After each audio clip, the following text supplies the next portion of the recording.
strong social structure, right? Like babies will stay in mom for life. Right. They have stronger family bonds.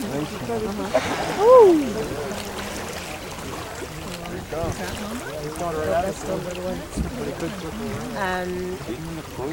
They have language, they've got culture that's passed on from the older ones to the younger ones. So what happened with Tilikum, who was the one that was involved in this, he was captured as a youngster off the coast of Iceland. He was probably about 3 years old.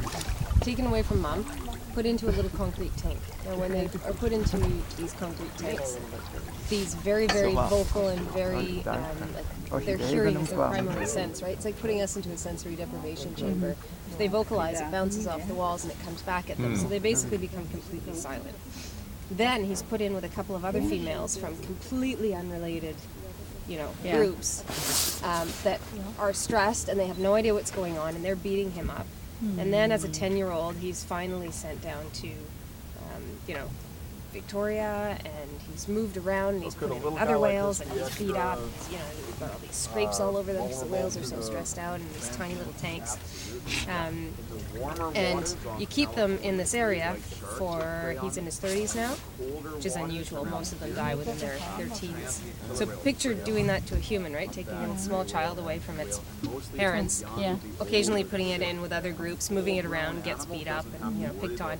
And you put it in a sensory deprivation chamber, basically the size of your bathtub, and you leave it there for 30 years. What's going to happen? I mean, it's pathological. So it's not something that ever happens in the wild. This is not an animal that you can keep in captivity, and this is what's being proven over and over again. And if you look, it's funny when this came out, because people are like, "Oh, killer whales, totally safe." And all of these stories started coming out from all of these different trainers that no longer worked as trainers, who said they had to sign these secrecy agreements, and all people that were seriously injured by these animals, stressed. So that's basically what happened. He's crazy, and unfortunately, there's really no hope for him. I mean, ideally, what would be nice is to have him retired in either a different facility where he has lots of space, or in an open net pen, right?